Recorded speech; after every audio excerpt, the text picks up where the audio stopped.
Success once again. Take only one. Why did you choose that way? Oh, gee, you've done the hardest way possible to exit. She made it. Stage left, This but whole you thing made it. almost fell over. We're back Tuesday, 21st of October. You've made it through the 10th of October flash crash, so you're really committed to being here. So welcome back. Yeah. Nick, you're committed as a new shirt. Yep, purely by accident. I didn't recognise you without your Bitcoin shirt on. Yeah, some rando just came and sat next to me, and I was like, "Who is this guy? What have you done with Nick?" And also today you've opted for the pink floatini. Yeah, this is my drink of choice today. A bold choice. All right, let's get into the news. This has been a big news week, surprisingly. There's a lot to get through. The markets have sort of moved sideways, recovered a little bit, down a little bit, not really going anywhere. But, the news has been flowing in. The US shutdown is not slowing down. Well, I did guess it technically is. Slowing down. It really is slowing down things. Kind of slowing down progress in the US. What is actually slowing things down is going to be the AWS shutdown, which slowed down everything. Including possibly this stream. So hopefully quality is okay. I don't know how you're dealing out there in viewer land with the restream. If it's really crappy, sorry, that's AWS. But we'll talk about AWS and you'll know why it's crap at least. Also, some altcoins. Oh, the big thing, MrBeast, potentially making a move into crypto. He's a huge YouTuber, just a little bit bigger than us by about 100 million viewers, whatever. Something like that. Just number. At the end of the day, the SEC has come out and said some positive things about getting the job done in crypto. So despite what the Democrats have been doing to try and slow things down, we're still told it's the number one thing on the priority. And the Bitcoin strategic reserve has increased for potentially the right reasons or the wrong reasons. Let's discuss. Anyway, markets, how have they been? Yeah, so you brought up the government shutdown. Yeah, shutting it down, going down. So this is kind of a funny one. At least in my memory, a lot of the government shutdowns in previous times has been around the debt ceiling. So, they have these discussions about trying to raise the debt ceiling and there's like an impasse and they can't figure out what they want to do. And so the government shuts down. This one isn't a debt ceiling shutdown, actually. There's like these 12 bills that have to go through, 12 like appropriation bills that have to get through every year. And they haven't been able to figure out what to do with those. So the government shuts down. It's like, what's that? That thing where anytime something scary happens, someone goes to sleep. There's like some kind of neurological... Yeah, maybe it's narcolepsy, but there's a little animal that happens where you give it a fright and it just... I'm pretty sure it's the fainting goats. That's probably could be the fainting goats. Yeah, thanks, Jared. Yeah. Oh, and by the way, new technology. Did you see Jared? Just like an apparition of Jared appear between us then? Incredible stuff. Basically we spent all of our budget making that happen. Yeah, exactly. No, thank you, Robert. Who was one of our listeners and always comments. Thanks for the feedback, because apparently Jared always says stuff and no one can hear what he says. That's probably, I don't know if that's a good thing yet or not. We'll work that out by the end of the episode the whole time as to whether that made sense or not. Counteracting everything we say. It turns out we don't know what we're talking about. No, so the government thing, it's kind of, every time something squeaks, the government decides to shut down. Why does that mean anything for crypto? Well, yes, it does. So the SEC stops working as well. The SEC have something like, I can't remember what the number is, 12 or 13. ETFs that can't get through. Yeah, that are basically pending them doing stuff. You might remember previous times we've spoken about how there's this new ETF sort of framework that the NASDAQs, the exchanges, as well as the issuers have to use. It seems like most of these held ETFs are actually the old version still, so it doesn't seem like people have really started using the new one, which should be technically easier, but I guess there's probably a bunch of other hoops they've got to jump through. What's happening in the markets? Well, I guess some positive news is that Jerome Powell, the Fed, leader of the Fed, president, whatever, is... Emperor. Yeah, is insinuating that it's time for the quantitative tightening to stop. And he's not talking about interest rates. That's what everyone's sort of really most interested in, is the interest rates. But he's talking at the moment about the bond market, and he's saying, look, the Fed's going to... At the moment, the Fed's just letting bonds kind of expire on their sheet and just saying, look, we're not going to be buying new stuff. It sounds like he thinks the time is nigh, or at least soon, maybe in the next couple of months, for the Fed to start not letting them expire, if that makes sense. So they're not going to buy new ones, but at least any of the existing ones, any of the existing bonds that they have, when they do expire, they'll rebuy them. Anytime the Fed buys bonds from the market is a good thing for risk assets, because it just means extra money is coming into the market and it eventually trickles down. More liquidity, right? Yeah, exactly. Yeah, more liquidity trickles down into the risk assets. So this is sort of a good, I guess, a good sort of, what's the word I'm looking for? Like it's a signal that things are going to hopefully change soon. What I'm kind of, the way I view it in my permabull kind of imagination is that what we're seeing here is that the Fed fully understands that everything they say, every single word they announce is, scrutinized to the nth degree. And they don't want to sit there and go, all right, boys, we're going to interest rates are going down and we're going to buy some bonds on November 14th or something like that. So they're just taking it super, super casual, trying to just go, oh, look, guys, we're definitely thinking about these things. And I guess on one side, he's, got Trump breathing down his neck, wanting him to reduce the interest rates. And on the other side, he doesn't want to blow up the economy, because he just knows that the second he gives something slightly too bullish, everyone's going to just go crazy and start spending, and inflation's going to go up again and blah, blah. So that's my kind of view on it. I feel like he's just trying to play it so subtle at the moment. He doesn't want to send any signals, anything. Like, all of his signals are super unclear. Everyone's trying to read between the lines, and it sounds like we're heading in the right direction, but in a way that no one's going to go crazy. But yeah, in terms of Bitcoin and crypto, it's been sort of a very sideways week. What's the sideways? What's the colour? sideways? Kind of Give us some kind of green, mild, maybe. maybe more mild. What are we looking at? There we go. Green, Yeah, sideways. That's green. No, green's up. Oh, Hang that's on, blue. we had this blue. We had this discussion before. It's for us, green is up and red is down. that's true. But yeah. in other markets, like China, for example, red is up and green is down. Yeah, red is the lucky colour. Maybe yellow is a safe sort of middle ground. Or just turn it off. So maybe just turn all the lights Just real off. beige. Yeah. Great, Yeah, great. beige. Grey's good. And what's happening? I think everyone's just trying to find out what the US is doing at the moment, right? Like all eyes seem to be on the US markets and how they're taking this. My read on this is we're above 100K, so I'm not selling everything. I think there's still a chance that we can recover here. As soon as we get below that 100K psychological level, that's going to be really tough to flip a bullish narrative on that. So yeah, interesting. Anyway, we're at like 110K at the moment. That's sort of halfway between all-time highs and this 100K psychological barrier. So we're definitely still kicking, not dead yet. Yeah. But back closer to home. So I know Australian Prime Minister Anthony Albanese recently met with Donald Trump, and he just inked a $8.5 billion agreement for the rare earth stuff, which I don't think it has much of a bearing in crypto, but it's interesting enough. The bit that I liked about that meeting was apparently, from all sources, regardless of whether you're an Anthony Albanese fan or not, was that it was a good deal. It was a good meeting, right? And Trump came out and said a bunch of positive things about what's his face Albanese, but. The funny part was that some journalists, did you hear about this? They asked about if Kevin Rudd, who was also at that negotiation table. Did you guys see this? Yeah. It's so good. And he's the king of cringe, right? He has perfected pure cringe, right? Distilled it in a Distilled bottle. it. He has got a patent on the Coca-Cola equivalent of perfection of 7 herbs and spices. 7 herbs and spices of cringe.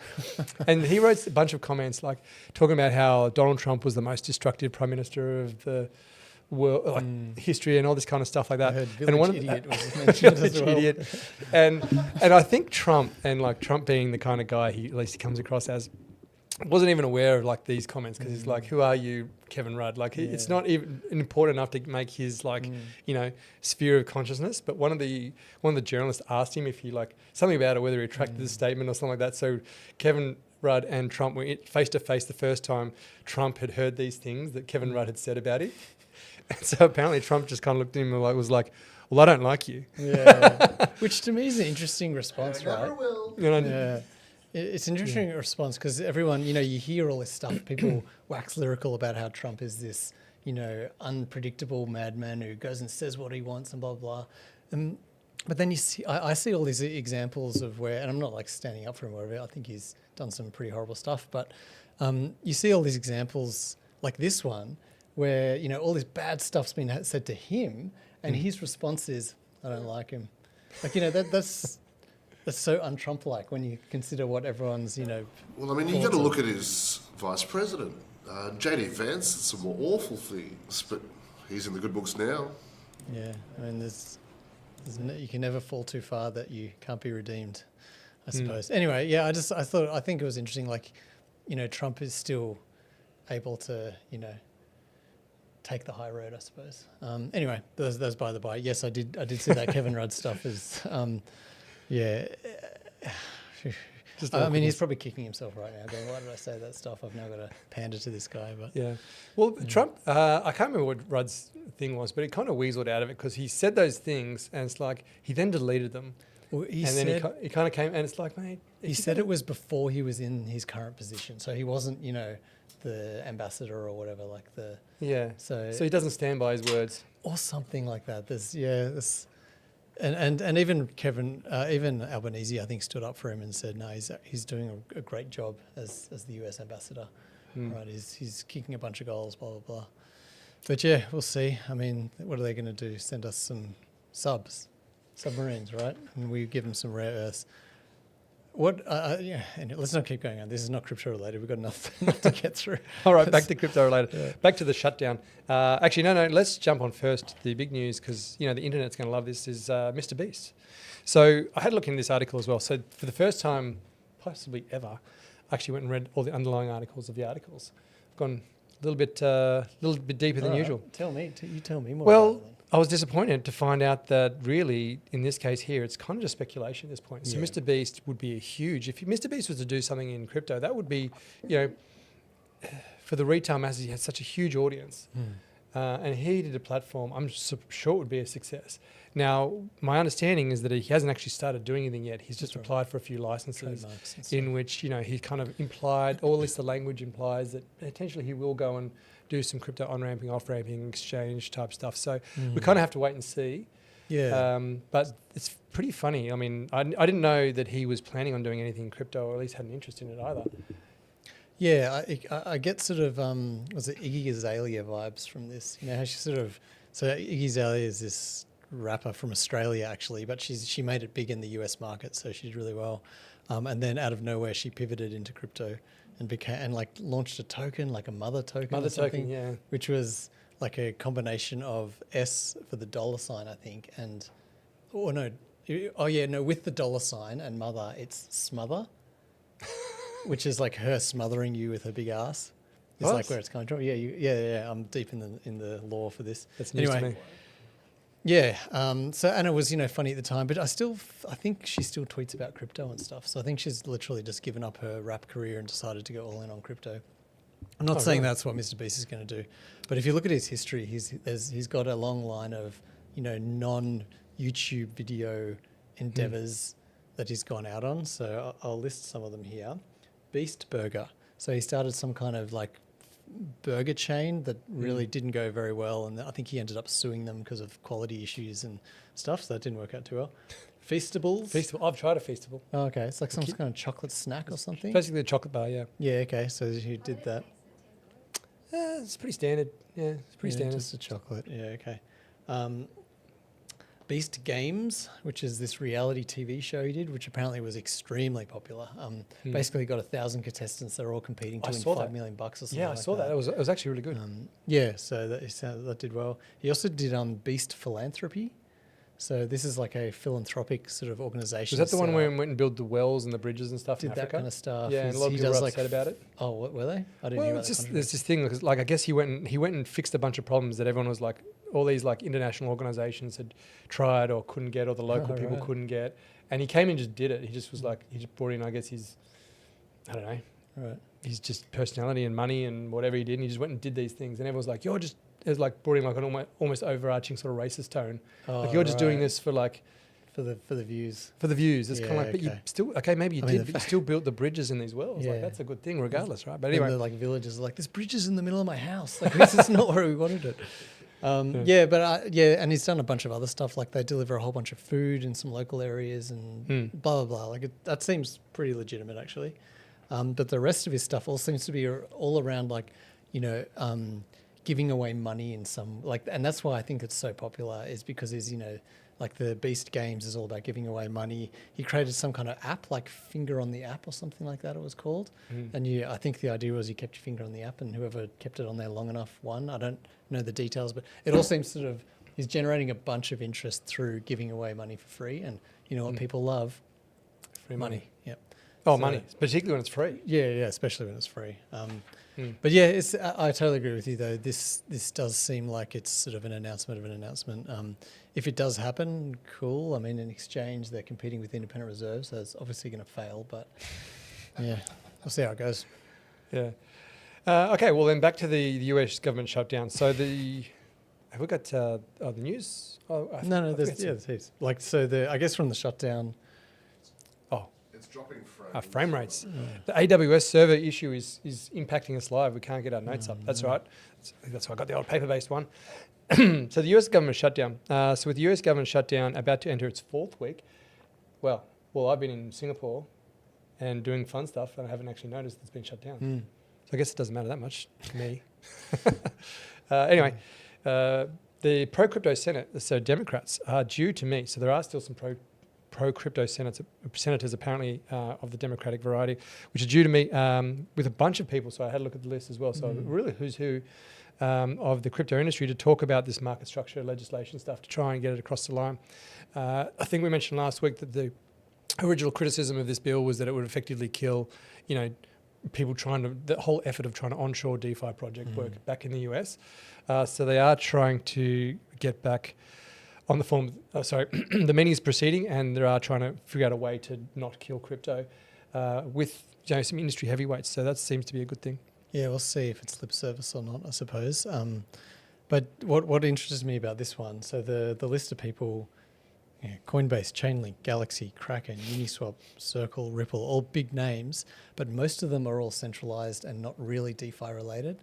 So Coinbase, yes, they've got the base network, which was down in this AWS outage we talked about before, and Uniswap, yes, that's decentralized. Jitto, there's a Solana kind of foundation. There's a couple of them that are decentralized, but the majority of them are non-decentralized and non-DeFi specific.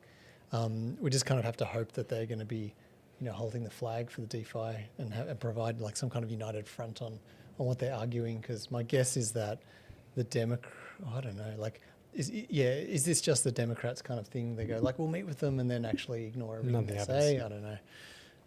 But it seems like, they invited the wrong people to this meeting. I don't know. Or who knows? We'll see. I'm not an expert in how these meetings go down, but... it's a good point. They're not really DeFi people per se. Not that they don't have an interest in DeFi or not have an interest in it succeeding. I mean, I guess they do.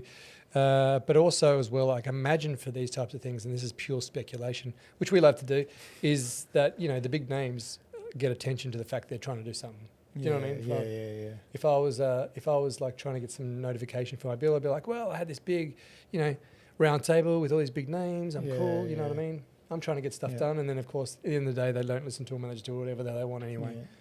And the big guys are just looking for the backlinks. Yeah.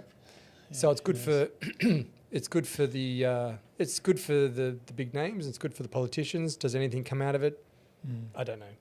I guess we'll have to wait and see. But that does tie in very neatly with our next story, talking about people who doing DeFi and not doing DeFi. The AWS outage, which has affected, I guess, internet users and enjoyers of all persuasions.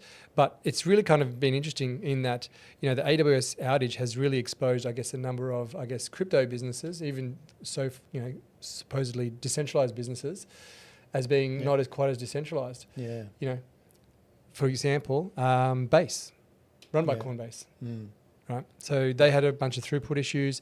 MetaMask, I know the blockchain, blockchains weren't necessarily affected, but MetaMask had problems drawing information. So a bunch of users logged on and they couldn't access their, balances, which makes you wonder, hey, if there's if people are interacting with the blockchain but still entirely reliant to a certain extent on the AWS services, is it really decentralized? Is it really permissionless? Yeah, I mean, I think it is, because you can always get to access it without those AWS services. So the big one that was really affected here was a service called Infura.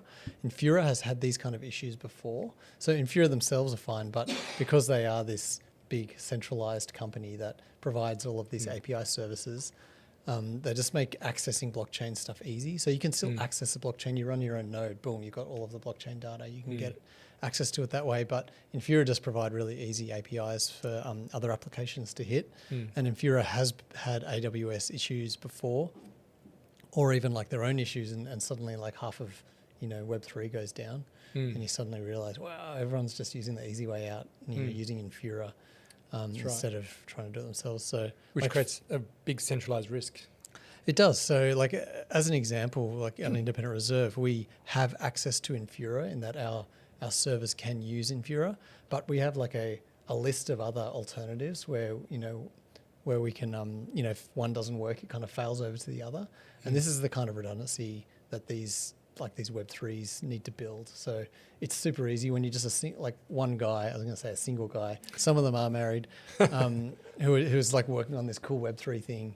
And, you were like, I just connect up to Infura because it's just so solid and it works. But then it is until it isn't. And so, I guess it's the advantage of like more established companies that have the bandwidth to actually build, the redundancy into the systems because, like these things do go down. And like for us, we will literally interface with the blockchain where possible. So on some blockchains it's easier than others, but where possible you want to go direct and you don't want to have to rely on something like Infura.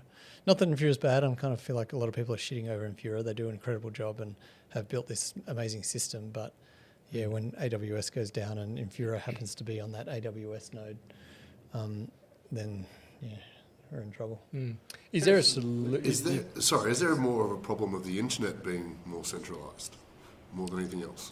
I'm not sure if it's the internet being centralized per se. I mean, internet is still like, if Australia goes down, you can still route around it kind of thing generally. Internet is like it is because, this AWS issue did affect a lot more than just crypto. Like Clash of Clans was down. Can you believe it? Roblox was down. Pandemonium across every 14-year-old. Every 14-year-old. So it was definitely it definitely shows how much power AWS has. And people say all the internet is. You're right actually. People often wax lyrical about how decentralized the internet is, and then all they have to do is unplug one of the power cords at AWS and suddenly nothing works anymore. It's pretty scary. It happened back in, I was talking to Adrian actually, the CEO, it happened back in, I think it was 2015 maybe, the Sydney, so our servers are hosted on the Sydney AWS, and one of the Sydney AWS data center had a full power outage. And like all of like Sydney websites just went down. We've got sort of multi-tenanted set up, to try and be, but like things like that it struggles to work, right? It's all good in theory. So it is scary, and these are things like what I was talking about before. We need to sort of build redundancy towards. So obviously after that 2015 incident, things have changed. The shutdown of Roblox would cause, I can't imagine the amount of 14-year-olds just losing their mind. Like honestly, like it's. You mean I have to go outside? There's so many I've seen like these clips, of like parents who've just have to take their teenage kids off the internet or take away their computer, and they full on melt down. It's like a full addict kind of like withdrawal. Do your kids play Roblox? I don't let them play too much, no. But they do play. Yeah, they do play. I haven't let mine play yet. And you have to, I don't know, like you have to. So far. Yeah, you have. I don't know. It's just a really difficult one. Yeah. I know Roblox. I don't get Roblox. I don't get the big thing about it. Maybe someone can explain it to me. Yeah, my daughter has asked to play, but I just anecdotally keep reading bad stuff about it. Like, and I'm not even looking for it, and I'm like, oh, Minecraft is enough. What's the difference between Minecraft and Roblox? Minecraft's sort of less online, I guess. Like you can do online stuff, but Roblox, I think you have to be online, and you join like a server, and and it's just. Yeah, Roblox is basically like a sandbox. You can build your own games. There's public forums, but it's got a bad reputation of being filled with people my age. Yeah, yeah, exactly. So with, That's with concerning. Minecraft, I just play with Rory. Like it's me and her, and like we've got a server where her cousin joins sometimes, and it's quite wholesome. But Definitely not wholesome. no, Not wholesome. I'm talking about Minecraft. Sorry, the Minecraft where it's like local only. Yeah, no, that's wholesome. Yeah, agreed. I've seen like Rory started watching Roblox YouTubes and stuff. What? Like just people playing. It exists for Minecraft. She as should well. be watching you on YouTube. Yeah, that's right. Yeah, and it's just it seems like ripe for some bad stuff to happen. I don't know. Anyway, Concerning. concerning. Yeah, Concerning, you've yeah. got these games called Bathroom Simulator, and guess what happens? I've heard of this thing called Skibbity Toilet. Yeah, I don't know what it is, but every now and then some toilets are walking around with faces on them or something. I'm not quite sure. Anyway, Yeah. she's not allowed to watch. Oh, Wait Yeah, until what are wait those? until I start trying to explain Italian brain rot to you. One of G's favourites. She only talks in Italian brain rot. I'm fluent in it now. Well, I've had good translators. Yeah, we went to. I told you we last week I was in Monster Trucks, and as we were walking back to the car, like he was trying to explain to me all these like Italian brain rot terms, and they're all nonsensical, completely nonsensical. Try having a 9-year-old explain some nonsensical terms to you with nonsensical expressions. yeah, right. It's I had no idea what was going on, so I had to look it up, and I was less than impressed. But anyway, This is what school's teaching you. That's it. basically. You're getting homeschooled. All right, we'll keep moving on. Which one should we do next? The Ethereum treasury, or we should talk about tempo raise? Oh no, we have to do the stablecoin stuff. So the stablecoin stuff is the stuff that's heating up. So high-profile Ethereum researcher Dankrad Feist. Yeah, it's my favourite name. Anyway, let's not talk this particular article, whatever. The point of this article is that there is a business called Tempo, and they raised $500 million to launch their stablecoin project. Yeah. Now, it's just crazy. The amount of attention, I think, that probably doesn't get mainstream attention is how much money and effort is being poured into people trying to build a stablecoin project, right? Seems like all that people want to do is build stablecoin projects. And if you go out there trying to raise money for a stablecoin project right now, you can just raise $500 million and, never mind that, like, I think the total, when you look at the size of the total stablecoin market, 300 bill or something like that US, of which is totally cornered by Tether. They got like 59, 60% or whatever it is of the market. And yet someone is out there going, well, just give us $500 million and we'll try and crack this thing. Yeah.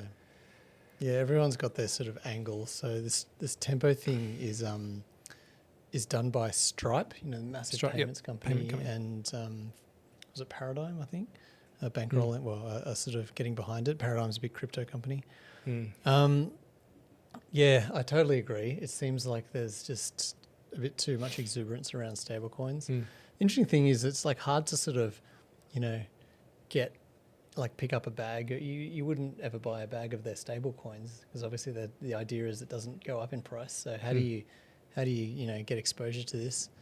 I don't know. And it's probably a good thing, to be honest, because it'll just be it'll be outrageous. Yeah, I don't know. There was also, I was looking into, people aren't happy. So this Dankrad Feist guy, what a name. Dankrad.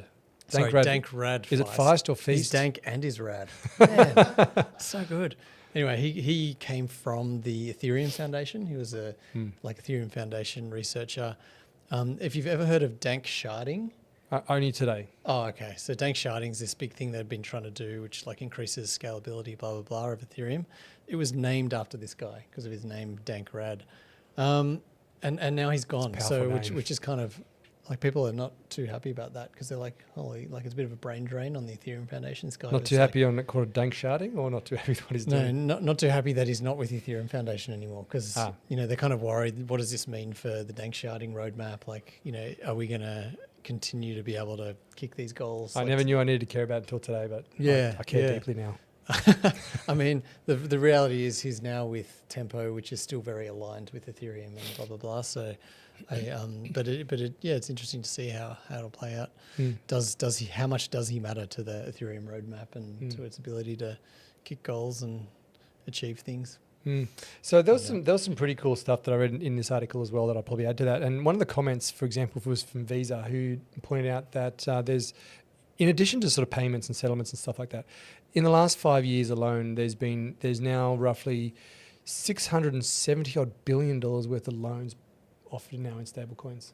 Really? Right. So it's not just, it's not just in Like it's not just on-chain payments. loans? I believe so. Yeah, well, cool. Which is just, on-chain lenders. Yeah, on-chain lenders in the past 5 years alone, which is incredible, right? Incredible. So I can understand why everyone wants to get a piece of this. And it prompted some, it prompted some, I don't even think it's that outlandish. For example, the CEO of Echo, who was quoted in the article, made a comment. He was just kind of boldly sort of saying it's not a matter of if, but when stablecoins become the fundamental layer of all of global finance. Yeah. So that's not mixing of words. That's a big claim. And, do I agree with that? Probably, yeah. Sooner than later, I don't know. I think these things take time. So related, Van Eck also came out saying that Ethereum is the network for Wall Street. Like they're basically putting their stuff behind. I think this is maybe related to the ETH treasury companies that we'll talk about later. But I thought that was kind of interesting that a big TradFi has basically called it and said, Ethereum is where wins. it's happening. Yeah. And obviously Ethereum is the biggest market for stablecoins. So yeah, it makes sense. Doesn't surprise me. That's if there's any left, because Tom Lee's bought it all. Yeah. Yeah, well, that's his plan. He's just going to buy it all and sell it back to Wall Street at some point. Well, let's talk about that. So the Ethereum, I think it's Huobi, another a Chinese exchange. Yeah, the founder, Lin Li. Yeah, has decided to build a Ethereum treasury company. He's jumping on the bandwagon, and he's trying to raise $1 billion to get this thing up and running. And $1 billion is like, whoa, man, there's so much. How's that possible? But BitMine has currently $13 billion worth of Ethereum. So they've actually got this huge head start. It is pretty bullish for Ethereum, like these massive companies coming out and doing this kind of stuff. Related as well, Ripple. Yes. So Ripple have decided, and this is not XRP specifically, well, it is related obviously, but Ripple, the company, has said, we're going to build this treasury company that's going to stockpile XRP, surprise, surprise. They already own most of it anyway. That's the thing. They own 40-something% of it. Do they just put it in this? It doesn't, I don't know. But the fact is, any kind of rumor in the Ripple land, and Ripple seems to pump. I just get the feeling, you know what I mean? It's always these announcements that are coming and big banks have decided to integrate, Ripple goes through, and then it turns out nothing really actually happens in the back end. But another $1 billion Ripple. So there is one other company, Evernorth, I think they're called, that is planning on doing a $1 billion Ripple treasury as well. But this is kind of the biggest Ripple, apart from that, this is kind of the biggest Ripple treasury company, XRP treasury company, apart from Ripple itself, who, as you mentioned, owns a large significant 40% portion of the supply. Yeah. So what's the logic there? Just pump it? I guess just pump it. Yeah, I think so. I mean, again, we've discussed this in the past. What's the point of these altcoin treasury companies? I mean, they would have been decimated over the last couple of weeks, right? And there was a funny tweet going around where someone had docked it up, something like, it was maybe $20,000 or $30,000. Sorry, 20 or 30,000 Sol worth of cells. I can put it in a screenshot, and then said Joe McCann is selling all of his Sol from his Sol treasury company. And not only did it, and they said, he sold all 800,000 Sol from his Sol treasury company. But the screenshot shows 20,000 getting sold. And then Joe McCann replies to the tweet saying, what are you talking about? This is complete nonsense. He hasn't sold anything. So yeah, people are really trying to get in on it. And it sounds believable, right? Because I don't know, Joe McCann doesn't have the greatest track record from memory. Well, it's been a super tough time for alts in general. We're only back. So apparently a lot of alts I was reading today, that really there's the top 50 altcoins are really only back to where they were in 2022. Yes, yeah. So post FTX, right? Right. It's been a tough grind for the bag holders there. Really tough. So actually I did read something kind of interesting on that as well. There's a theory. Is it because it involved Ted Pillows? No, but I did see he showed up. Ted Pillows back. No, it wasn't the Ted Pillows theory. This was more around the FTX idea that back when FTX was pumping and everyone thought it was the golden child and Sam was living in the Bahamas or whatever, the reality was FTX were using customer funds via the Alameda group I remember that. to pump altcoins generally across the board. And so what we're seeing now is the actual true price of what altcoins would look like if there wasn't this perpetual bid from Alameda. Right, Because there there's we no go. more, stolen money to use. And I thought that was kind of interesting and eye-opening, I guess. That is very interesting, just from a general interest point of view. That Thank you. It was my theory. how's Can we credit that one to me? Yeah. That's all Nick. All Nick. How do you reckon Sam's going in prison? Yeah, I don't know. Great question. I'd heard that it was a bit like what was that? What was that one movie with Will Ferrell, Get Hard, where Tubby Will Ferrell plays the character, is like some banker guy. Right. He gets set up, has to go to jail, so he's getting toughened up. He has to go and live with gangs and stuff to get toughened up to like. I can imagine him with dreads and with him and eye Kevin drop Hart or whatever. tear tattoos. And they go in there and it's like they teach him to be all gangster and stuff. And one of the things rings he ends up bells. doing is going into like this like gang household and teaches them all how to trade. And, he's Right. like, and then he makes friends with them by showing them how to make money. And like, he's doing all this dodgy stuff and they're like, oh wow, you guys have been better criminals than we've ever been. Anyway, I guess you haven't seen it, doesn't matter. But What's the likelihood of old Sam getting a pardon from Mr. Trump? He seems Not that's much. the flavour. no, well, the thing for what's his name from the Silk Road guy? Sorry, his name escapes me. Ulbrich. Ulbrich, that's right, Ross Ulbrich.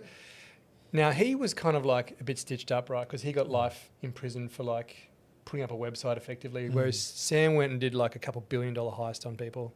I feel like Yeah, I did hear a bunch of noise, but about the whole Sam Bankman-Fried getting pardoned nonsense. I feel like it was. Pardon? Preparing for an appeal. Is trying to appeal. Yeah, I feel like it's a lot of they're trying to put a bunch of stuff out in the news that goes that says Trump looking to potentially pardon Sam. And Trump's like what? Is like What? Kevin Rudd is like what?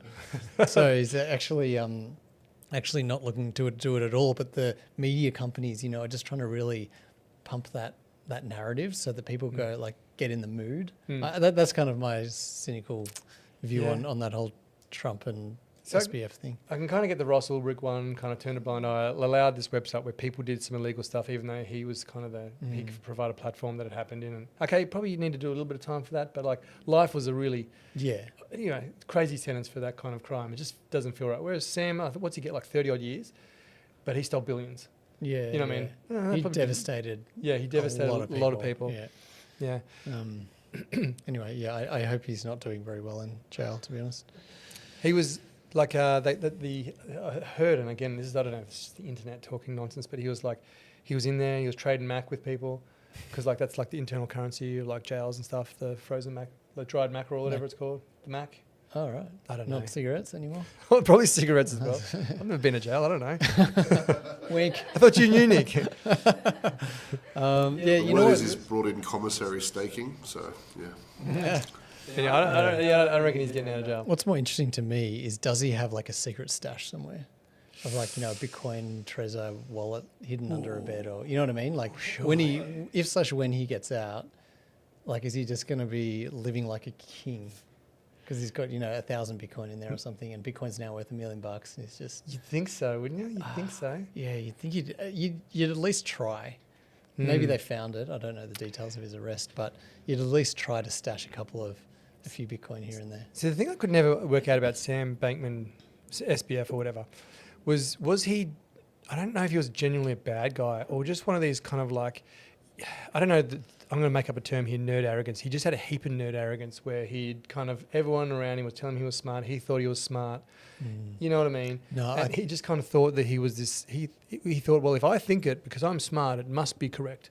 And then as a result, just did a bunch of stuff that was illegal, but he genuinely was just too much nerd arrogance to realize what he was doing was retarded. No, I don't think so at all. I think he knew I think he exactly knew. what he was doing, and I think to the point where he sort of had this inner circle, and he would hide what was going on to everyone because he ran this massive company, right? They employed I don't know hundreds, thousands of people. You can't hide that level of fraud from the good actors because not everyone in that company is going to be a bad actor who's like, I'm pumping, I'm going to earn as much money from this as I Like the possibly trading can. stuff, for example. Yeah, Like you must so- have known what you were doing. Oh, with trading. 100%. And I don't think he was a smart guy. I don't think he was this guy who didn't know what he was doing. I think he was an intelligent dude. But I think he was absolutely 100% aware of what he was doing. Anyway, that's my controversial take. I think he's a bad guy and should be in jail. Something less controversial. Let's discuss your shirt. Okay. Do you know the artist? Van Gogh. Well done. Do you know the painting? Something in Paris. It's like the moonlight in Paris or something. It's like a walking cafe. It's the Cafe in Paris? one, yeah. Is that it? It's like something like that, yeah. I looked it up before and I can't remember now, to be honest. Well, seeing as we're deep into this digression into the Van Gogh shirt, because I think, well, it started off because we're doing the fasting thing that you recommended that half of IR is trying at the moment. I had to get into it. You know I was going to get into it. Yeah. So you second day fasting. Yeah. And you were like, you got in here. I said, Nick, where's your shirt? And you're like, oh, shit. You're going to go back and get it, but we ran out of time. So it was kind of a little bit of a lucky accident. We got to talk about your shirt. Yeah, we're doing a 3-day water fast, giving it a go. Read a bunch of good stuff about it. I've done this once before. This morning was painful for me. I know you were fine this morning, it would appear. I feel all right. Yeah, now I feel fine. But this morning I was like low blood sugar, low on energy, wasn't loving life. I was like, why am I doing this again? Couldn't remember what shirt you were supposed to be wearing. Yeah, exactly. I feel like even on this podcast I've sort of been struggling to find words more than I usually do. Anyway, we'll see. Some people apparently get like heightened mental acuity, and some people I'm not some people apparently. But I was saying, like, because I'm not eating lunch anymore, or not for the next day or two, I should technically be getting paid more. Yeah, because I'm working through lunch. I just, it is convenient in some ways. Yeah, nice. So how long we got to go, and when does this thing finish? I just jumped on it. I don't even know how long it goes for. I'm just here for the For you, lols. son? Yeah. So the plan is tomorrow is the last day. I'll be eating on Thursday lunchtime. So tomorrow night. Tomorrow night? Because that'll be 72 hours. I mean, you can do whatever you want, but my first meal is going to be Thursday lunchtime. Okay. So 3.5 days, I guess it'll end up being. And I've I go to this physio and they've got one of those machines that measures the body fat and all that kind of stuff. Those don't know what they're called. So the guy said he'll let me do it. I'm not supposed to, but really? I'm like, how much money do I pay you guys? Let me do this thing. Well, you reckon it'll change that much over 3 days? I guess. Well, I haven't done it before and after, but I'm just keen on seeing, if there is any change, because I got the readings from the last time we did it. Oh, right. Yeah, when was that? Like a couple of weeks ago or something, or maybe a month ago. We did it. That came out with we're like delving into a complete tangent here and in jokes here. Down the lobby in our office about 3 weeks ago, there was one of those biometric testing machines, whatever they're called. We jumped on it, and I think there was some dispute over the results. Because I came in with a result that was ridiculous. Yeah. I don't think the result about me was correct. It said I had like 9.5% body fat or something like that, which... And you were like 6 years biologically younger than you are. Hey, that could be true. I came in at 2 years biologically younger, so... Yeah. So yeah, you're just like a little whippersnapper to me. It's difficult to talk to you with your, what do you call it? Italian brain rot. Brain rot, that's right. Tung tung tung sahar. Is that right? Sahur. I don't know what that means. That's one of the words. My mother was a saint. There are a bunch of... Oh, man, whatever. Well, let's just roll with it. Should we start talking about cryptocurrencies again? Or? No, because we've got to address the Italian brain rot, because there's all these little characters and stuff. They get around the internet and they've all got nonsensical names. Right. I don't know. What do they actually do to each other? Maybe this is good for people out there in the world to learn. If you've got kids that are like 9 or 10, they're probably talking to an Italian brain rot right now, and you're like, hey, what's wrong with these kids? But it's just internet culture. Are you having a stroke? It doesn't mean anything, and that's the joke. Tung tung tung sahur. Yeah. All this stuff. So it doesn't mean anything. That's the joke. So if you're feeling old because you don't get it, then now you know. I don't get it. All right, let's get back to the news then. We've digressed long enough. Keeping along with the stablecoin stuff. So this is about to do with, in China, we know that you can't do a stablecoin. So everyone's getting on the stablecoin action, but if you're a Chinese company, the answer is no. And so the Chinese merchant bank is apparently allowed to do it, because I guess they've got ties with the Chinese. But if you're a private business, you cannot do it. So bad luck them. Yeah, I think it's a pretty clear message. Well, China kind of, they came out with this thing in the first place, and then everyone's like, okay, I'll do that. And they're like, no, not for you. Just for the ones that the ones that kiss the ring. Yeah, they don't like... I think like the reasons why they've suddenly backflipped here are less clear, but it seems like they don't want their currency to have competition. They also said that apparently stables can be used for speculation and fraud. So, I mean, Unlike real money. unlike it seemed kind of like a thin excuse, but obviously Nothing dodgy has ever been bought actually, with you know cash." what, there's too much exuberance here. We've got to backpedal a bit. Anyway, actually the interesting thing from me in that article was so CMB, Chinese merchant bank, I believe, like mostly state-owned bank, have decided that they're going to list their $1 billion money market fund on BNB, Binance Smart Chain, BSC. Excuse me? I know, right? Can you That's explain that to me? Like, That's really interesting. there's so many reasons why that doesn't make sense to me. Like, first of all, Binance was a Chinese company, and it got kind of chased out of China when China, back in 2017, China said, no, we don't like crypto, banned all like local exchanges. So surely there's they can't be like on totally friendly terms. A, B, Binance, it's not even a decentralized blockchain.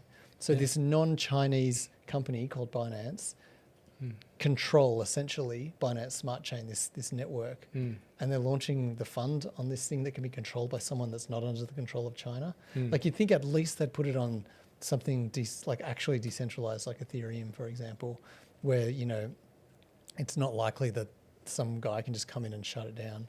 Yeah. But yeah, this whole thing, there's something going on here. Mark my words. Someone's done some deal somewhere. Yeah.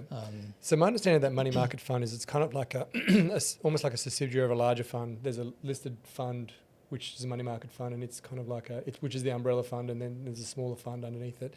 And to me, this kind of reached it was almost like they got to test, deploying, a fund as a RWA on a blockchain. So it's there was that element to it, but also it was just like an easy way for them to raise funds for it, because it did raise funds. So they kind of went, okay, well, look, we can have this kind of crypto, but not really crypto, But they're not raising funds for this money market. They're deploying on BNB, aren't they?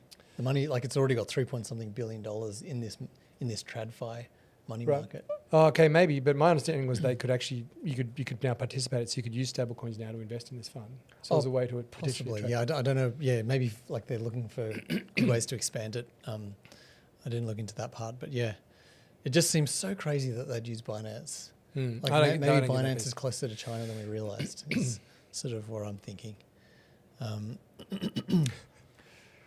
We've got a question from the audience, which is explain some more. So, see, I told you, the people out there, they want to know about all this I don't even know what generation we're up to. Whatever Gen Alpha, whatever generation my kids are. All this internet language and all these jokes, which asking us is like asking boomers to just clarify crypto. Like, it doesn't. I don't know if we're necessarily the right people for the job. I'll be candid. I don't know if I get it. I mean, I don't know about this Italian brain rot, and I usually try and keep on top of this kind of stuff, but that one's passed me by. I'll need to do some work. Get back to that. Well, fortunately, I'm not eating lunch at the moment, so I can just work twice as hard. So you've got plenty of time to go and delve into it. Exactly, yeah. All that time eating. No. Nick, well, I'm feeling like you need to go and eat a sandwich or something, but you can't. Yeah. I'd love to eat a sandwich right now. All right. Well, we'll get back to the news then. So the US Reserve, this is one we should definitely jump into, and this is a good one for all the audience out there to learn a few things from, is not initially from the US having a Bitcoin reserve which is increased, but how they got it. So the US Bitcoin reserve is increased by another 100,000 Bitcoin, which is a lot of money, 127,000 Bitcoin. But this is actually came from the collection of a busted pig butchering scam. So there was a group, a Cambodian national, I believe, was picked up somewhere outside of Cambodia, who was running a group called the Prince Holding Group, which was basically, for those who don't know what the term pig butchering scam is scam. Just good old fashioned romance scam. Any sort of situation where you're going in there, you're trying, you've been reached out to, the term comes from the idea that someone's built your trust. They're trying to, fatten you up, win your trust over, and eventually, they slaughter you and take all your money. Yeah, it's just it's definitely like a coercion, any kind of coercion scam where someone builds rapport and then ends up taking other people's money. They had these huge compounds full of people who were literally prisoners and forced to work in these call centers, basically, like on computers, and, using WhatsApp and Telegram and whatever, to converse with these, first world people and scam them out of their money. And Australia and anywhere Western countries, but Australia in particular has been targeted, and the Australians have lost billions to this. And now this particular scam I wouldn't mind talking through this, because I think a lot of people maybe have a misconception about how professionalized these scams are. You hear about the hacking groups out of maybe Russia or North Korea or these places like that, which is, we've got thousands of stories like that we could tell about, because we get, our users get targeted all the time, and we've gotten very good, and we do our best to try and protect people where they can. But it's really, when people think of a scam, they think of like the North Korean hack style, where someone gets your password, someone gets your email, and then breaks into your your bank account and just drains all your money. And they're wearing a hoodie. While doing it in a dark room somewhere on the internet, right? But it's actually not like that at all. The vast majority, the number one and the number two scam by such a margin are these so-called pig butchering scams, where they involve like romance scams or like financial scams, where they'll come to you and be like, hey, I've got this great investment for you. You can't miss out. Just send me, 100 grand worth of your Bitcoin and I'll trade it. I'll do whatever. Yeah. And they reach out, via sort of social media, whatever, right? Or they put an ad out there. I've seen ads on LinkedIn, right? Which is just crazy. Like, and they'll reach out to you. And I think I've told you plenty of stories where I've engaged with them, and sometimes I've got a few fake burner accounts. I'll reach back out to them. And these guys, at first I was kind of like, let's just mess with them for a bit of fun. But when I kind of learned, with a bunch of lawyers, and we've spoken with law enforcement, what's actually really sad about this whole thing is, as you mentioned before, the scale of operation is at a commercial level, where people, particularly through Southeast Asia, Cambodia or Myanmar and places like this, people have gone there under the pretense of like working, and then they've been more or less not officially, they just literally get kidnapped. Yeah. And they get forced, your passport gets taken and you get put into forced labour, where you, like you said, you need to ring around all these people, and your only ticket to freedom is, I guess, they dangle the carrot of you make enough money, you can be let go. But of course, if you're really good at scamming, the scammers probably aren't going to let you go. No way. So it's got this ironic thing where you have you almost like you need to get fired. And I actually don't want to think about what that, I don't even want to make jokes, because like, what does getting fired from one of these like concentration camps kind of really mean, right? I remember during COVID, I strung one along just like you did, and after a while he broke character and he goes, look man, I have to do this, I'm so sorry. And I'm like, find a better job. I was being really snarky. Find a better job, you loser, ha ha ha. And he's like, this is how I have to feed my family, and I felt bad. Almost sent him some money. I have a cousin who nearly fell into one of those calls. So he worked for this really shady company that claims to manufacture like robotics. And then my cousin's like fresh graduate, no experience, started and did that company for 2 weeks, and they're like, you're really good, you're so experienced, we want to send you over to Thailand for training, we're going to train you up, and they make all of these really lucrative promises. And he was super tempted, and then eventually obviously he was telling all the relatives, and then they're like, this is kind of shady, you're a fresh guy, you have no experience, they really have no reason to make such a lucrative offer to you. So and then he found out that some of his colleagues, like the turnover rate was really high, and the vibe just wasn't good. And he eventually just left the job. So there were a lot of red flags, and one of them is like, they prey on young people who are desperate, want to earn more money, tell them to go to countries like Thailand, Myanmar, Cambodia under the pretense of training. Right. That's how they fall for it. And it's just a really horrible. The whole thing is horrible, because you said you've got victims on both sides, and the people who are running this are just absolutely unscrupulous. So there's a guy, I don't know who this guy is, but whoever he is, I hope he goes to jail forever, and many of his kind. And we've seen this play out in real time, and what I think, when people who haven't sort of gone through it all, or people who might look at, scam victims, or how do you fall for it or whatever, But it's, it's the level of trust that they built. So the amount of times I know we've had conversations with people where we clearly sort of see red flags and go, hey, you're sending this to an operation that doesn't seem right, or there's a number of red flags that have been triggered in our system where we go, hang on, we're really being cautious about this. And you speak to the person and they don't believe you when you tell them that, hey, you're being scammed. Yeah. The level of trust that these people have built with them have really got them going to the point. So it's, I think it's also like these people, if they admit it, then they look stupid. Yeah. So it's very hard to admit, even if they sit there and they've, there's some like red flags popping up in their head. They're like, no, this is, they would never want to admit it because that means that they could, it's such a tough situation. And the, like the scammers will prey on this as well. Right? Yeah. And it's just horrible. And so I guess the thing here is this Prince Holding Group, whoever they are, which is being run out of Cambodia. And in some cases, I'm not no expert on this, but my understanding is in some cases they're even sort of state sponsored. Yeah, right. So the level of corruption, there's and the corrupt kind of government officials or whatever have gone, this is a great money making scheme. So that 127,000 Bitcoin, which is billions, right? I guess that's going to the US. It's not going back to the victims. I guess how are they? Yeah, this is like the zoom out kind of scam where you're like, hang on. So really, this guy's just done a huge job and paid the US government. And like, who's to say that who was bankrolling him? Follow the money, etc. No, I'm being very cynical. But yeah, it is interesting that they can't. It's a real shame that the government gets it, and then there's all because they didn't just scam people in the US, so.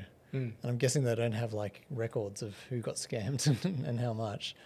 So yeah, it is interesting that it just ends up in the US government. Coffers. I guess they did manage to arrest him, so they kind of like they got one guy, but that doesn't. No one like if I got scammed out of my life savings, I don't care. Yeah. Like yes, I'm glad he's not doing more scams specifically, but it doesn't help my situation that I'm now like eating cat food, living in a cardboard box. Yeah. And what happens to the people who are still working for these businesses? Like, okay, it takes away some financial, what's the word? the companies that are running this thing now don't have as much money to like perpetuate their scams, but at the same time, it doesn't necessarily help the people who've been, co-opted into this. Is that the word? Yeah. I was kind of interested in that as well, trying to find out more information about the prisoners who were working for these companies. Are they like, was the floodgates open and they're just like all like, haven't seen sunlight in 10 years? Like, is that kind of the vibe? Were they all rushing home to their families? Like, you know what I mean? It would have been like, they're like Ross Ulbricht, right? Like coming out of jail for the first time in 12 years or whatever it was. They're just finally able to go home. Must have been incredible. Also, why were these companies not selling the proceeds of their crime and just holding $100 billion worth of Bitcoin? Maybe they did. Maybe they sold 90% of it, and that's all that was left. Who knows? Like, obviously not 90%, but you know what I mean? Like, I'm sure they would have sold some. So part of the story talks about the lavish lifestyles that the top honchos, the head honchos of this company were living. And it's all the classic. Like, it looks. You just like, you look at what SBF was doing, and kind of similar. They weren't living in the Bahamas, but man, they might as well have been. Damn. Anyway, I don't know how you really tackle this. As far as it relates to sort of crypto, often crypto is the last leg, gets singled out for this, right? So, because crypto, I mean, it's like if you were going to rob a bank, like it makes sense that you wouldn't walk out of there. You'd take the faster way out of there. You'd jump on the highway and hit and crypto kind of is a faster way to move money. And it's a better asset. It's a better asset. It can be moved. It's, as soon as you hold it, you don't have to give it up unless you're forced to. I think. But unfairly so, and obviously the industry talks about this all the time, is that the banks kind of look at it and go, well, it's all your fault that the scams are happening, right? Which is obviously nonsense because you go, well, the scam started with a text message or it started with social media, right? All these types of things. And the Facebooks of the world and everyone else is not necessarily getting in trouble for being targeted as the cause of these scams, let alone or the telcos, all these types. And you can't blame law enforcement or governments for not doing enough. They're definitely trying their best. I think the real solution to this is really you have to kind of somehow coordinate all those pieces right together if you really want to be effective. Because you kind of need to, and then at the end of the day, like you also have to have, I guess, I don't know how you. The victim at the end of the day as well. What the responsibility are they playing in all this as well? You know? Yeah. There's no easy answer. There's no easy answer. But, I guess, and we've got these regulations and stuff coming out in supposedly coming out soon, so maybe that can help, affect some of this stuff. I think the crypto exchanges, at least in Australia, and I know, for sure, Independent Reserve, we do our absolute utmost to stop this kind of stuff from happening to the point where we're kind of, have to be the bad guy. Often annoying customers with our checks because the last thing we want to see is people lose money. But it does, then, it's a double-edged sword where now then people are like, oh, are you insolvent? You're holding our money. It's like, no, we're just trying to save you from yourself. Make sure that you're not doing the wrong thing. Yeah. And so I feel like whatever regulation comes out, it's only going to be worse for customers. And not to say that I don't want this regulation coming. I think, it's high time, but I can't see regulation coming out and suddenly it's like, all right, everyone can send wherever they want now because somehow you're protected. The fact is, like, scams will continue to happen because it's an internet bearer asset. It just means that, like, what are we going to do? We're going to have to do travel rule maybe? Travel rule is going to be this thing that require, even still, but I mean, that should put a dent in it, I think. Well, I mean, scams have been happening. Scams happen in fiat. They happen in like vouchers. They happen in gift cards. They'll happen in crypto. 100%. They'll happen whatever because this just seems to be the nature of things. I've always had I guess we may as well have a bit of a chat about it. I've always had a little bit of a problem with the way I guess we kind of look at this. In that, for example, let's say you were to take cash out of your bank account. You take that cash and you go do something stupid with it. Everyone kind of goes, well, that's on you. Personal responsibility, if you take cash out, the responsibility kind of at the bank should kind of, in my just philosophical kind of point of view, go, well, once you take that money out, you've got the bearer asset. Now it's entirely up to you to do whatever you think's best with that money. And, sometimes people make smart decisions with their money, other people make stupid decisions with their money. But once you take that money out, if you set it on fire, take out the cash, whatever you do, the view is kind of like, well, that's you being an idiot. But what about if someone with a Bank of America placard walks up to you and says, have I got the investment opportunity for you? Yeah. And stealing people's money is wrong. Scamming people is wrong. But, it's always buyer beware with your cash. But somehow, like, for example, if it's now with your crypto or it's with the banks, there seems to be this additional onus on the institution to not let you touch your own money, which is, again, we see it all the time where people will go to the bank and be like, hey, you stopped me from using my money. And the bank's like, we don't want to be doing this. But we cop heat when people you take your money, you go do something stupid, you come back and blame us. Yeah. And the government has created this framework that allows people to blame the banks, and the banks have to, dip into their own pockets to pay it back. And I'm not sure I necessarily agree with that going, okay, it's now someone else's, it's no longer your personal responsibility to deal with your own money the way you should see fit. We don't want you to be in scamming. Yes, we should do our best to prevent scammers. But like, whatever you decide to do, ultimately should be your responsibility, right? I agree, and I think for me, a way of potentially doing this is like there needs to be some kind of test, and a way for you to prove that you're a sophisticated investor and that you have decided that you want to take full responsibility for your money. You sign a waiver maybe to the banks or something like that, and then they should just get out the way.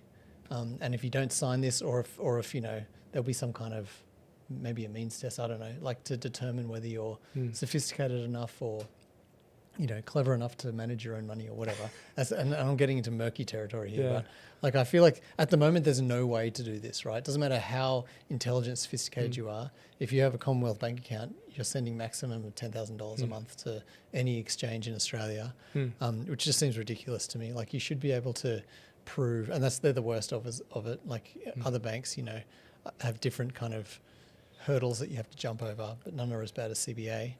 And I'd love to see some kind of way for, and this is probably on CBA, right? This is not something that we can help with, but they need to be able to create a pathway. And I understand, like, second you create a pathway, everyone's going to flood for that pathway and try and, abuse it.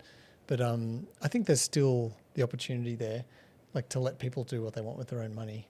That seems like, that should be the outcome of any bank, is like, you're holding, it's my money, you're holding my money for me. Whereas the reality is, the banks, once you deposit it with them, you have a number on a screen and you're at their mercy kind of thing. What's your golden rule, both of you? Your golden rule for avoiding scams. If you know nothing about the industry or the service or the type that's being offered, what's your golden rule? Golden rule, easy. If it's like sounds too good to be true, it's probably not true. Yeah, well, I think the amount of times that I've been prospected by someone to do an investment outside of scams is nearly zero, right? If someone's advertising to me, you know, if I'm looking for something and go, you know, you do your research into something, like I don't think I've ever been fully cold called, bombarded with emails, particularly, you know, foreign, like with, you know, something that's offshore, right? The amount of times like an offshore, a legitimate, say Bank of America or, you know, some financial institution from the UK, a legitimate one has never, ever reached out to me because they're not allowed to market it. You know, broadly speaking, if they're a regulated entity, they're not going to go and be pitching businesses outside of it, right? Or if you meet someone, generally like a criminals, I guess criminals do meet you face to face, but generally speaking, you know what I mean? Like there's a when you're really being hit up and offered investment opportunities, like you should automatically go no, and just anytime any investment opportunity reaches out to you, just assume it's a scam. It's a classic Nigerian prince thing, right? right? Yeah, right. Yeah. Just assume it's a scam. Assume it's a scam. Robert has said, treat investments like visiting Thailand. So if anyone's coming up to you, no thanks. Right? It's just not a thing that happens. It's just not a thing. Not a thing that happens. Like you know, Combank or whatever will go through a legitimate channel to market their services, right? And they'll put an ad up on TV or whatever. Like criminals don't usually do that, right? They won't usually advertise broadly. Remember all those Dick Smith kind of things was it on Facebook? Dick Smith a criminal? No, but Dick Smith, the criminals were using Dick Smith to advertise. They were like, Dick Smith's latest, you know, oh, right. Investment opportunity. Like, yeah, because he was this like well-known guy, people were like, oh no, Dick Smith said it was good. So, and this is, you know, this is just pictures of Dick Smith. This is before AI deepfakes and all that kind of stuff can happen. Yeah. It's going to get even worse. It's going to get worse and worse. I guess the thing is, right, if anyone's reaching out to you for an investment, it's a scam. If someone is reaching out to you for any kind of like romantic interest, it's a scam. Yeah, that's right. We're all supposed no one to likes be lonely you and everybody wants your money. Yeah. Think of it that way. It might be a generational thing because these days, anyone, I guess millennial and lower, if someone knocks at the door, they're not, if they haven't called ahead and you don't know them, why are you knocking at my door? Yeah. If you're calling me, why are you calling me? So it's just cynicism and a bit of paranoia. I think that's what helps us. Yep. I mean, like we see, what was that coin that we were? Texacoin? Texacoin, yeah. So their claims were something like 3 to 5% yield. And it's like, okay, 3 to 5%, that sounds kind of normal, but no, it's 3 to 5% a day. Like, and I do feel sorry for, like, you know, the less financially literate, I suppose, because maybe 3 to 5% a day sounds reasonable. Like, and if you just don't know what is outside the realms of reason, like, you know, is it too good to be true kind of thing? You definitely just go along with this stuff. So I've told you this, it's hard. I've told you the story about the time I was in a taxi with a guy who was getting romance scammed. Yes, I do remember that. Yeah, and it happened. It was happening real time in front of me. And again, it was that dilemma of going, this guy is 100% getting romance scammed right now. It's obvious to anyone who wasn't him, apparently. Yeah. And it's like, do I have a responsibility to jump in there and try and like ruin his day by like telling him? Or do I just kind of let it go and let him work it out himself? And I was like, no, I have to say something at least. He probably didn't believe me. I hope he hasn't lost a bunch of money, but I had to tell him straight up, like, dude, what's happening here is that girl, that young girl, I don't know where she's from. She sounded like she might be a young girl from the Philippines or somewhere. She's not into you, right? She's not. It's probably a dude with a voice alter. Right? And I just kind of had to be like, "Pay, see ya," and kind of get out of there. Well, he didn't want to listen. That's the thing. He didn't. Yeah. Okay. Well, I thought I'd bring it up slowly. Like, we see a lot of stuff. You know, romance scams are the number one thing. Like, you know, they reach out to people on social media and they'll like ask for money and they'll tell you some big sob story about why it's happening. All of which were happening to him, which he freely admitted. Yeah, right. And I said, you know, honestly, I don't know you, but like, I would be really careful giving any money to this person because it seems to me like this is part of a romance scam. And kind of had to leave it there. He's like, no, I wouldn't fall for that. The evidence suggests you are. She's just needs $100 for some medical bills. So. Well, in this case here, she was, this particular girl was starting up a business and she had some predatory loans that had been offered to her. and she wanted to continue on the business, but the predatory loans were making it difficult. So if he could just send some money, she could pay off those predatory loans, Yeah. right. So what do you do? Wouldn't you feel silly if next time you caught the cab, there's this hot little... I just asked some questions like, have you guys met face to face and all this kind of stuff? Well, no, no, she's been busy and there's always problems with the visas. Like it was, it's like, so what do you do? Ruining love. So what do you do? So the scams here, I think, there's no matter what the banks or law enforcement or social media, like all the crypto businesses can do. Like if the reality is, ultimately it's up to the individual to stay safe out there at the end of the day, because like people are out there doing their best to try and, save you from yourself, but you're the weak link here, right? Well, That's what I mean? you. Yeah. You out there listening, you're the weak link. But it's true, right? Like nothing was going to tell this guy. Like I'm sure he saw scams. I told him it was a scam. He's heard about scams, but he's still getting scammed. But as I said, Right. for him to admit that, especially in front of you, would be to show weakness, and it's just hard. People Get it. struggle. So hopefully he went away and thought about this more deeply and was like, you know what, maybe I'll ask some more questions and try and get a video call going or something. Yeah. Who knows? It's just really difficult. Oh, so the other one. So we see various scams all the time, but there's like my favorite This is one. Moonshot scam edition. Scam edition. My favorite one, without a doubt, and you see it all the time, and it's so insidious because when you rope in like the multi-level marketing scam, the reason they're so good is that there's someone at the top and he's convinced a group of people and they can all benefit from these MLMs, right? But they convince a bunch of people. So it's not like some random person, some young girl from the Philippines who's hit you up and be like, I saw your photo and you seem like a nice guy. I want to talk to you for no apparent reason. It is, it's your friend who you've known since you were a kid. Yeah. Whose friend has got them into it. So it's just someone you actually genuinely trust. Yeah, and you who's already not trust them. And who's not trying to scam you. They are just wrapped up to it and they don't know that they are being scammed. So they're perpetuating it onto you. Yeah. Right? And those ones I think are particularly insidious because it's kind of like whole, friends are ruining other friendships. It's not just you like, I'm such an idiot, I lost $500 to this scammer. It's like, I've lost all this money and I've made my friend lose all his money and he's lost his, like these things are particularly insidious, but you see them, we get them often here and it's actually got to do with the North Koreans. So the good old North Koreans, they're back at it again. They've got this one particular one and we see it all the time where someone will come to us and it's the telltale sign. It's someone who's not really in crypto, but kind of vaguely in finance, vaguely in crypto. And they'll come up to us and be like, oh, hey, I'm brokering a deal for like 1,000 Bitcoin. I just want to make sure you've got the Bitcoin. Like, what? And initially you'll be like, so, and it's, the Saudi prince or, some huge family, some mystic buyer. And they provide all this like BS information. And they'll come to us and be like, yeah, I want to broker this $1 million Bitcoin deal. And they'll be kind of known to us and they'll be legit. So they'll be a person who thinks what's going on is legit, but it's always someone who's just on the side, who's never asked the question, why would someone in Dubai or some wealthy, oil family need me, a guy who's in marketing and crypto, to broker this $1 billion deal? Like that question's never necessarily, they've never asked themselves that question. They just kind of like, dollar signs. they just see the dollar signs. Yeah. They like my vibe. Or like this deal came to them from their friend who was like, oh, I met this guy who, anyway. Again, and so they'll come around, they'll chase their tail in circles to try and like round up this deal. So they'll come to the exchanges and they'll ask us.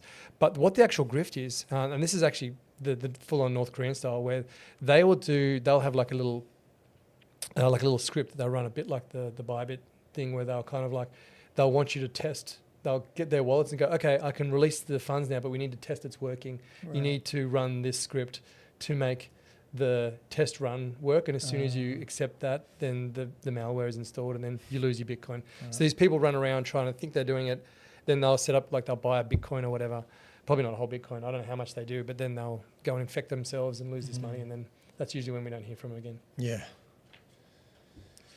So if someone comes to you with the romance scam, the pig butchering scam, but also the brokering deal scam, it's the North Koreans, all right? Kim Jong-un. Super whale. Kim Jong-un is after your Bitcoin. Have we talked enough about scams? Yeah. No, one more.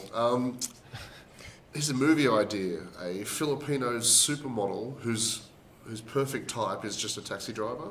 and it's actually legit, and you've just ruined a love story. Oh, really? It's a movie idea. Oh. You know, I'll star in it. We're hey, we haven't talked about Nick's I'll acting be the career in Phil ages. B. Oh, we haven't talked about your acting career in ages, Nick. Yeah. Yeah, I don't know where that's Still gone on? to. Well, Oh, Here's the question. Hang on. oh yeah, we've got a question. Question from Robert. If you see these scams, what do you think is the biggest scam you stopped saving the customer? What's the biggest amount you've saved in one of those scams? That's a good question. yeah, so we've got a team who deals with this stuff. They would know. They would know Some of them, Yeah. some of them have been hundreds of thousands, hundreds of thousands for definitely, sure. if not more. Yeah, I'm just trying to think. So often, like, we've got a sort of a weekly team meeting that we have, and often the update from that sort of compliance operation team is around like the best scam they've seen. Well, not the best scam, but like the craziest scam, and there's just some weird stuff that people believe and get involved in, and sort of stories that people tell us. We should probably get one of those guys on. Well, Should Dave we- was should in we here get before. He Dave was on? checking Yeah. it out. Get Put him him on the to- spot. Oh, no, not no. now. The- Maybe next time. Actually, we I do can it. give you a number. I can give you a number. I can give you a number. The biggest one I've been involved in was 800,000. Oh wow. Yeah, so what had happened in this case, I don't know how much they actually lost because they'd actually already lost money to this point. This is the sad part about it. But what happened was one of the spouses of the person who was getting scammed kind of was like, whoa, we've been scammed here. And they were talking to the other person. I won't say who was who, but he was talking to the she at some point about this, and they basically were like, I don't know what's going on here. I don't know how you've got yourself into this mess, but it doesn't seem right. And the other person who'd been scammed was like, no, you don't understand. It's just technology. You don't understand it. And it was like this weird thing where they were like the person had just bamboozled them with all this tech. It's like, yeah, to release the funds. So we've traded your funds. Now it's worth 800,000, but to release the funds, we need an Ethereum mirroring transaction where you send us 800,000 and we'll release the 800,000 you have for us. So they'd obviously given them some money. They'd made up some fictitious thing about how they'd trade it to be now worth 800,000. So they're going for the mother load now. And that's when they kind of like, this person went to their advisor and was like, well, I need a bunch of money. The flags were all just like, so even the alarms were going off. And that's when the advisor, who was like, I don't actually know, let me go and talk to someone who I do know knows about this stuff. And that's when they came to us and they showed us the paperwork. And we're like, that is 100% a scam. Yeah. That's not a thing. There's no such thing as that. Yeah. And he's like, yeah, I thought that. And like and one of our guys from the fraud team, actually, we had to get them on the phone with both spouses and the advisor to say, this is BS. It's not a thing. You don't know, what you do. If you release these funds, you will never see it again. Like, you know what I mean? You have been, I don't know what you've lost, but it is gone, right? And it was brutal. But the number that they were asking for, which this person would have tried to release, was 800,000. Jeez. I don't know how much money they have in totality, but that by anyone's stretch is a lot of money that's enough. just to hand over to a con artist. Yeah. It wasn't me, by the way. All right, we've got to wrap it up. We've gone over, Max. So thanks for everyone for stopping by. We've digressed, of course, a little bit. We've discussed Nick's fantastic shirt. He'll be back in his trademark orange Bitcoin shirt next week. That's right. But in the meantime, go check out our socials, YouTube, as we've got actually for those, I know you're here because you're a crypto enthusiast. Maybe you're a digression enthusiast. Or what shirt will Nick wear today enthusiast? I don't know. But if you're here for the crypto side of things, on our YouTube page, Tim Tyndale from our business development team did a podcast or a webinar with David Pham from Consensus Layer talking about some tax structuring stuff, about how to trade, which entities, which ones you should be using. And of course, all our old podcasts with various people from around the industry is all there as well. So jump on there, give us a subscribe, give us a like, all that good stuff. And we shall see you next week. Till then. Happy trading. Not doing it.